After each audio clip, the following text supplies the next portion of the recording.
नमस्कार दोस्तों, आपका स्वागत है हमारे चैनल पर। आज हम भगवत गीता के पहले अध्याय के श्लोक 23 से 33 की विस्तृत व्याख्या करेंगे।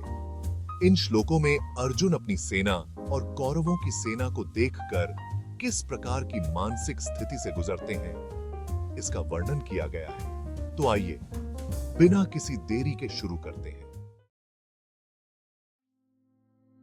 श्लोक 33।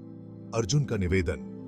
अर्जुन, योत्स्यमानान् वेक्षेहम् य एतेत्र समागता धार्तराष्ट्रस्य दुर्धेय युद्धे प्रियचिकीर्षवः। इस श्लोक में अर्जुन भगवान श्री कृष्ण से कहते हैं कि वे रथ को दोनों सेनाओं के बीच में लाकर खड़ा करें, ताकि वे उन योद्धाओं को देख सकें जो युद्ध के लिए एकत्र हुए हैं और दुर्योधन का समर्थन कर रहे हैं। अर्जुन यहां यह जानने की कोशिश कर रहे हैं कि उनके विरोधी कौन हैं। जैसे कोई खिलाड़ी मैदान में उतरने से पहले अपने प्रतिद्वंद्वियों का सामना करने के लिए तैयार होता है, वैसे ही अर्जुन भी अपने शत्रुओं का सामना करने के लिए तैयार होते हैं।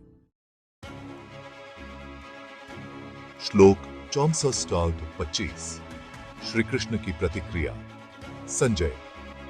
संजय उवाच एवमुक्तो ऋषिकेशो गुडाकेशेन भारत सेनयोरुभयोर्मध्ये स्थापयित्वा रथोत्तमम्। संजय भीष्म द्रोण प्रमुखतः सर्वेषां च महिक्षिताम्। उवाच पार्थ पश्येतान् संवितान् कुरुनिति। संजय बताते हैं कि अर्जुन की बात सुनकर भगवान श्री कृष्ण, जिन्हें ऋषिकेश भी कहा जाता है, ने उनके रथ को दोनों सेनाओं के बीच में ले जाकर खड़ा किया। वहां श्री कृष्ण ने अर्जुन से कहा कि वे कौरवों की इस विशाल सेना को देखें, जिसमें उनके अपने गुरु भीष्म पितामह और द्रोणाचार्य भी शामिल हैं। यह वैसा ही है जैसे कोई शिक्षक अपने शिष्य को कठिन परीक्षा के पहले उसकी चुनौतियों से अवगत कराता है। संजय तत्रा पश्यत स्थितान् पार्थः पितारर्णथ पितामहान् आचार्यान् मातुलान् भ्राता ररन् पुत्र आन पौत्रान् सखींस तथा। अर्जुन जब दोनों सेनाओं को देखते हैं तो उन्हें अपने रिश्तेदार, गुरु और मित्र दिखाई देते हैं। यह दृश्य देखकर अर्जुन के मन में बहुत गहरी पीड़ा होती है। वे सोच में पड़ जाते हैं कि क्या वे अपने ही परिजनों और गुरुजनों के खिलाफ युद्ध कर सकते हैं।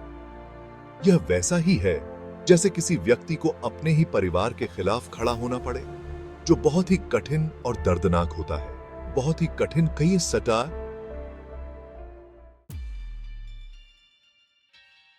अर्जुन सीदंति मम गात्राणि मुखम च परिशुष्यति वेपथुश्च शरीरे में रोमहर्षश्च जायते। अर्जुन बताते हैं कि उनके शरीर में कंपकंपी हो रही है, उनका मुंह सूख गया है और उनका मन बेचैन हो रहा है। उन्हें यह सोचकर गहरा दुख हो रहा है कि उन्हें अपने प्रियजनों के खिलाफ युद्ध करना पड़ेगा।